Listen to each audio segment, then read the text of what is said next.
Thank you for joining us this morning. Before we begin, we wanted to share that we will be resuming our Sunday afternoon Zoom meetings to discuss the topic of the day beginning on July 11th. So not this week, but the following week at 4 p.m. So beginning on July 11th and following, you should be able to find a link to that discussion wherever you download or listen to our sermons.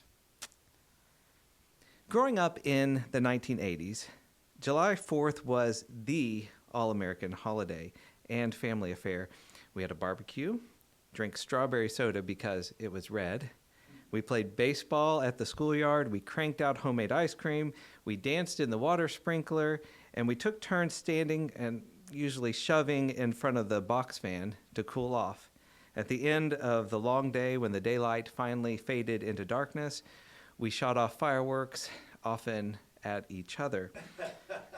There were some vague ideas about history, but July 4th was never really about history for us. It was more about a feeling, and I don't mean the feeling of having eaten a few too many hot dogs and potato chips. We were meant to feel proud about our nation, which popular belief assured us was the best nation on the planet, despite never really giving us really good reasons why that would be the case. We were meant to feel proud, and we were meant to feel like we were the best because we just were the best. We had the best military. We had the best democracy. We had the best food. We had the best athletes, the best entertainers, the best everything. And if someone didn't believe that that was true, then they didn't deserve to be here. Because the USA was for the best people in the world. And loving the USA uncritically proved that you were worthy of being here.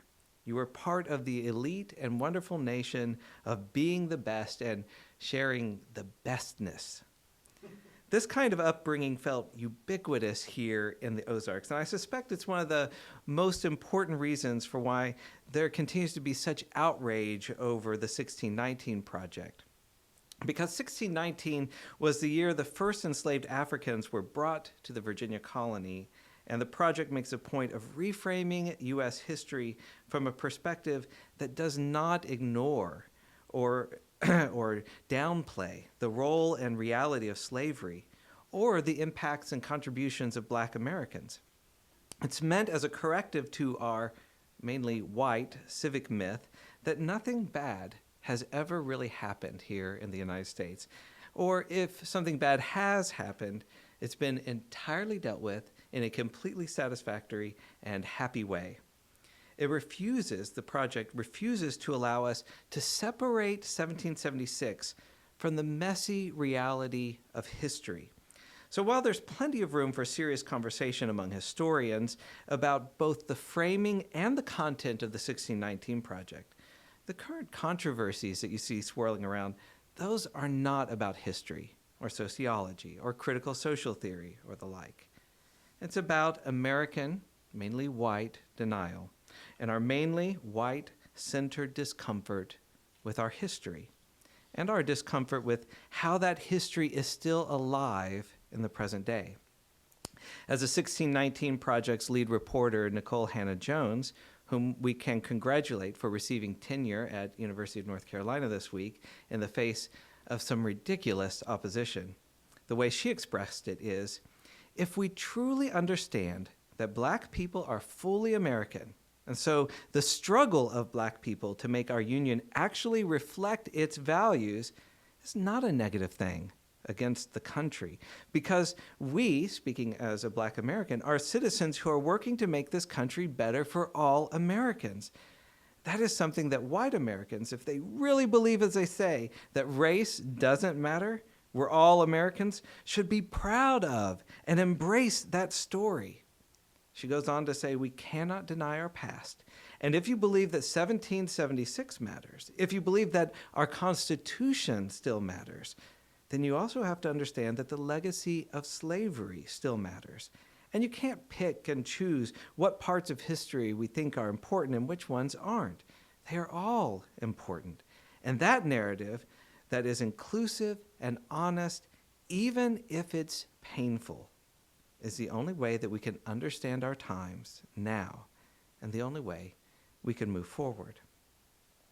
I can't remember a time personally when some variation of the point that Nicole Hannah Jones was making didn't seem obvious to me. And I owe a lot of that to the good fortune of growing up in a family that loved books. Both my parents read to us, and my mother took us to the library every week. My father's time was a little more limited with his work at the factory, but he passed on to me a love of history. Our house had lots and lots of books, and reading rivaled baseball and gardening as family pastimes, which is saying something for a family that had highlights of the St. Louis Cardinals' 1967 postseason on vinyl so we could listen to baseball in the off-season at my grandmother's house. With so much encouragement and opportunity to read, though, I eventually found the writings that helped me navigate my way through and out of that tangle of absurdities that I was taught were inevitable and unassailable truths in the wider culture around me. Religion was a big part of that, to be sure, and I spoke last month about the harm that's so quickly and easily done in religious contexts, but the religious lies were ultimately, for me, easier to leave behind. Although the road was a long one, it was surprisingly simple to pack up boxes of books to donate to churches and libraries and then say goodbye. But the world outside of conservative church life, I found it is still dominated by coercion and built on its own set of lies and absurdities. We must still live and work in a socioeconomic world that shares many of the same features that I thought I could leave behind when I left conservative church life. Brutally exploitative, racist, sexist, ableist, classist, and otherwise cruel. And it has its own set of civic myths, one-sided sacred stories of how our nation came into existence and how we, U.S. citizens, have inherited a solemn responsibility to share democracy with the world, though there's never any opportunity to critically reflect on how that so-called sharing is done. All these stories are meant to make us feel proud while shielding us from the reality of history, the insights of the social sciences, and the ongoing injustices that we are complicit in carrying out across the globe. Today's hallowed civic holiday, then, is an opportunity for us to reflect. An honest reckoning with history does not need to threaten our national well-being.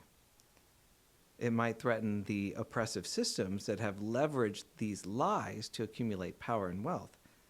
When people go out of their way to hide facts, it indicates, to me anyway, that knowing that history could disrupt the way things are. When history is experienced as a threat, it often is because a brittle, oppressive system is still being protected by those lies. And in my experience, people with relative privilege and power may become afraid that their own legitimacy will be called into question. There may be anxiety of losing reputation or losing power or losing wealth. Most commonly, though, I think we are simply unprepared to deal with the reality of our own complicity. We like to think of ourselves, and I'm speaking primarily here to white people, but all people, we like to think of ourselves as good people, descended from good people. And history forces upon us uncomfortable and more complicated facts. How do we relate with history beyond easy dichotomies of the good guy versus the bad guy? How can we learn to hold the lofty aspirations, the really beautiful ones, and the sometimes courageous acts of courageous compassion on one hand, with the horrifying greed and cruelty that's too often driven history on the other? With questions like these in mind, I think it becomes clear to us that although the outrage over 1619 or critical race theory or whatever current topic is the target, all that feels new, but it's important for us to remember that there's really nothing new about these kinds of controversies. It's also important, as Ishan Tharoor has pointed out, to note that the United States is not exceptional in dealing with these kinds of issues. People in Turkey and India of late have been debating their own national origins, while Vladimir Putin famously promoted Stalin as a strong leader who fended off fascism. Back in 2017, ultranationalists in Germany made news when they, quote, bemoaned how the country's focus on atoning for the horrors of the Holocaust rendered Germans a totally defeated people. Simultaneously, Marine Le Pen pushed back against teaching French children about their nation's complicity in deporting French Jews who were sent to concentration camps, saying, France has been abused in the minds of people for years. We taught our children that they had every reason to criticize, to see only the darkest historic aspects. I want them to be proud of being French again. Further, if you study the timeline here in the United States, you can also see patterns in educational controversy.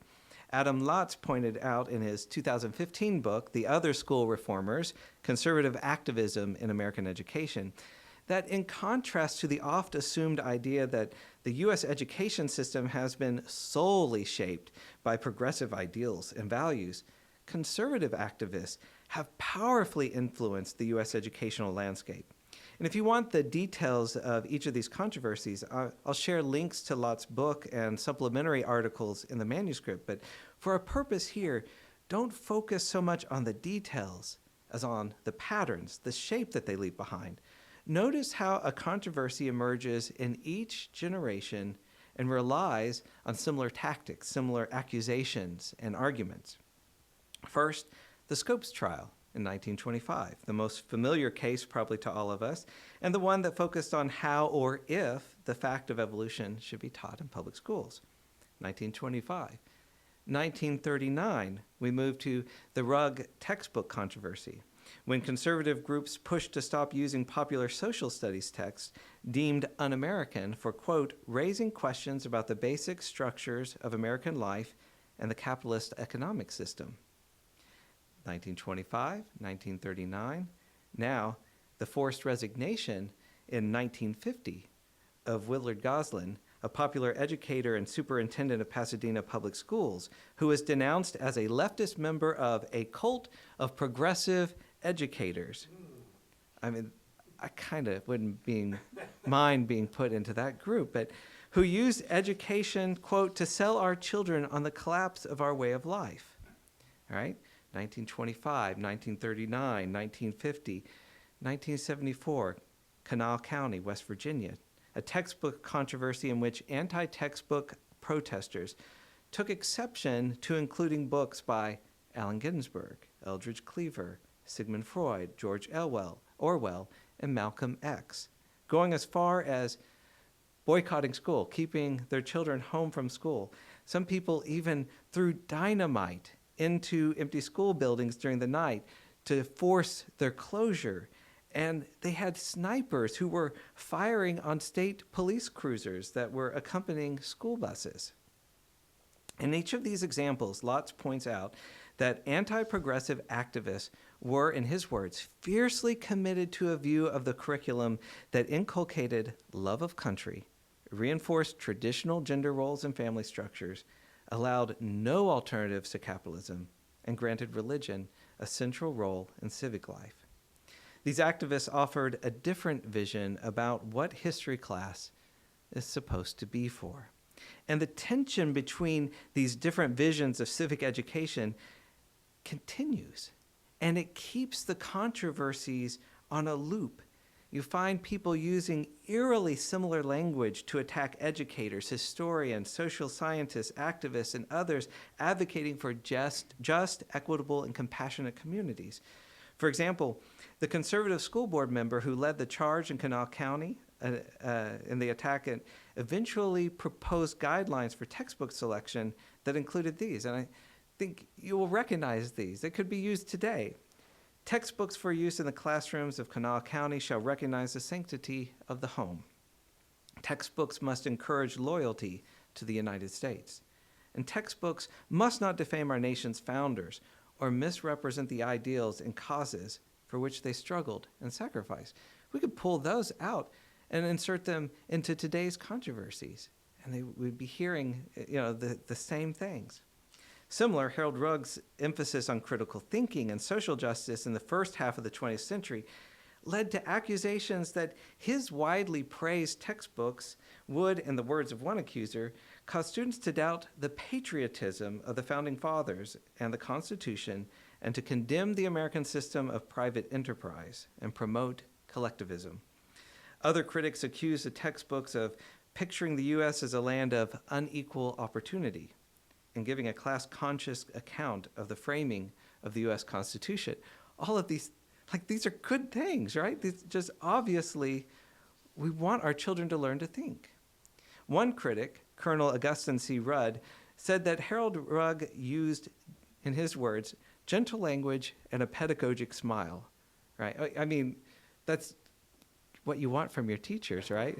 Gentle language. But anyway, he's saying that there was a sinister deception going on. He said he used gentle language and a pedagogic smile to lead children through the successive stages of indoctrination. To prove his point, Rudd pointed to a lesson when students were invited to reflect, is the United States a land of opportunity for all people? Why? The teacher's guide encouraged an actual conversation based on the realities of life in the United States. And quoting from the teacher's guide, the United States is not a land of opportunity for all people, for 1/5 of the people do not earn any money at all. There are great differences in the standards of living of the different classes of people. The majority does not have any real security. This is just good pedagogy, encouraging and teaching critical thinking skills, which is pretty close to the opposite of indoctrination, right? But Rugg's reward was to be labeled as subversive and anti-American. Sadly, I haven't studied this extensively, but I haven't yet found any evidence that any of the conservative critics in these controversies ever suggested that the answer to the social disparities that were being brought up was to change society to match their ideals. Instead, insults were dressed up as arguments that relied largely on emotive appeal, mixing their calls for patriotism with appeals to fear.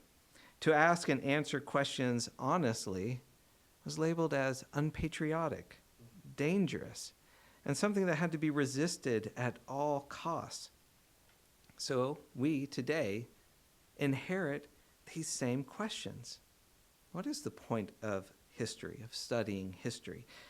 Is it to prop up the present order of things, which I think that's a better understanding of indoctrination, or can it help provide insight into how we can learn to be better, preserving what is good and leaving aside what is unjust, unkind, and unwise? Or in Lott's words, is the point of history class to introduce young Americans to their heritage of heroes, the glories of American history? Or is history class supposed to make young people into critical examiners of their society? A true civic education that teaches American young people to question every bit of received wisdom and be ready to change what needs changing. Remember Lotz's point that anti-progressive activists were fiercely committed, in his words, to a view of the curriculum that inculcated love of country, reinforced traditional gender roles and family structures, allowed no alternatives to capitalism, and granted religion a central role in civic life. In each of these examples, the received wisdom was that the status quo was already equitable and just. To, putting aside all the people saying, stop hurting us, they said, no, this is all right the way it is. So that change would be seen as a corruption and a step backwards. In my experience, this kind of thinking allows conservative activists to think of themselves as victims, even as martyrs, resisting an attack on their national identity. In resisting change, they can fulfill the role of the patriotic underdog. And true patriots will recognize them and cheer them on. But these examples of conservative activism erase history, and they erase the hard work that we could actually be proud about.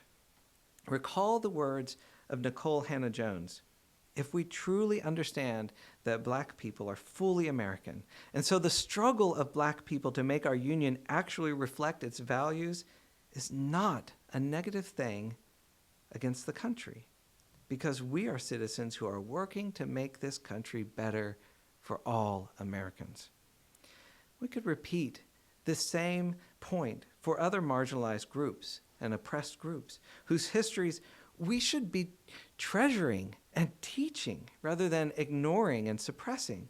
These are stories that point a pathway toward the actual ideals that the people of the United States say that we value, honoring and celebrating the real practice of life, liberty, and the pursuit of happiness.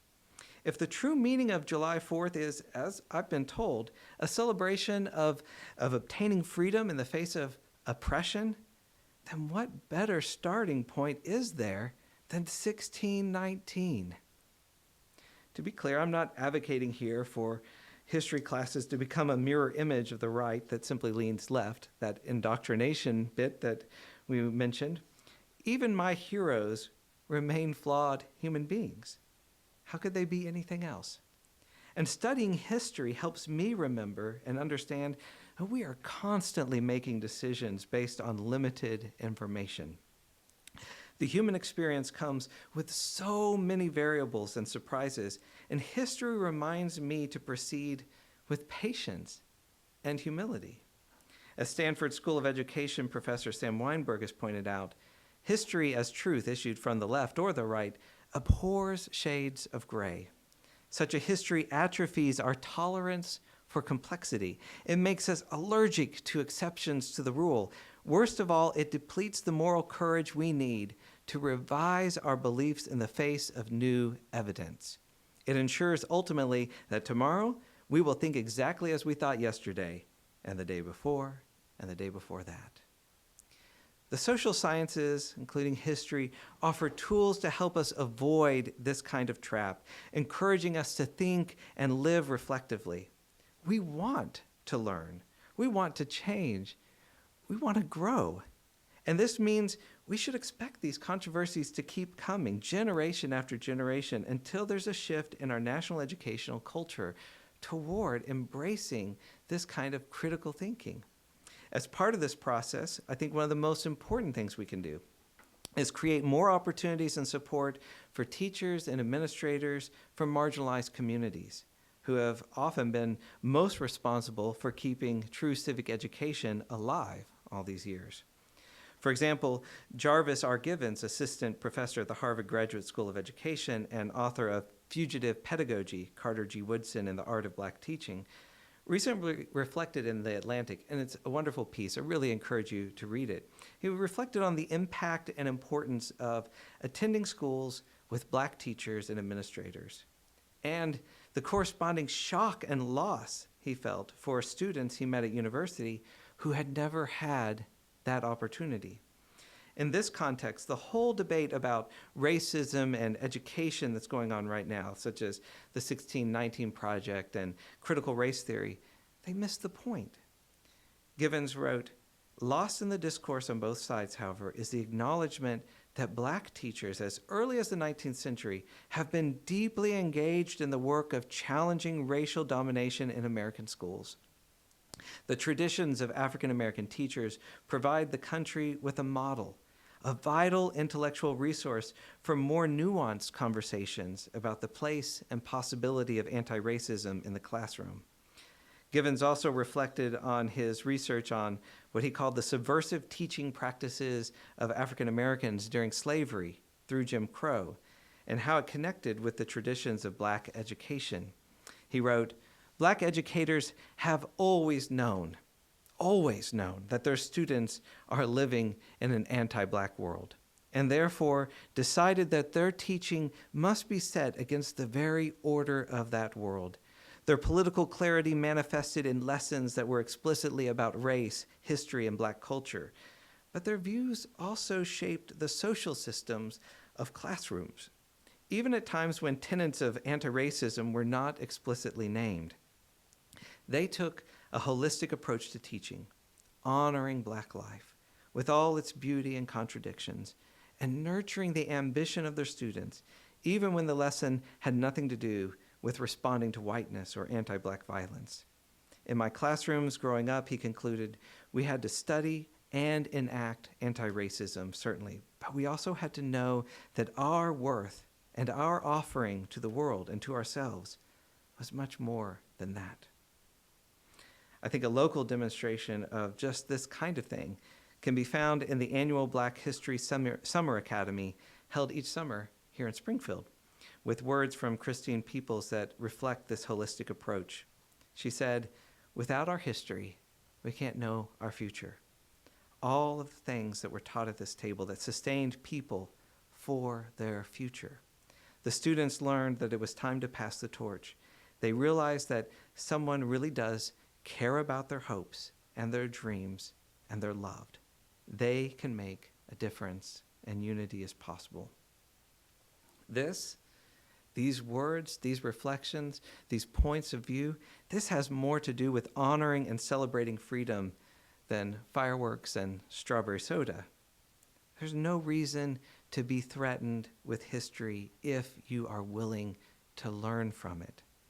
At its best, history is a study of the human experience, giving us humility in the face of our mistakes, from the most laughable to the most cruel, and giving us hope in the face of our greatest challenges. It's an opportunity to remember we are making history right now, and we can make a better future, a freer future, not only possible, but something real.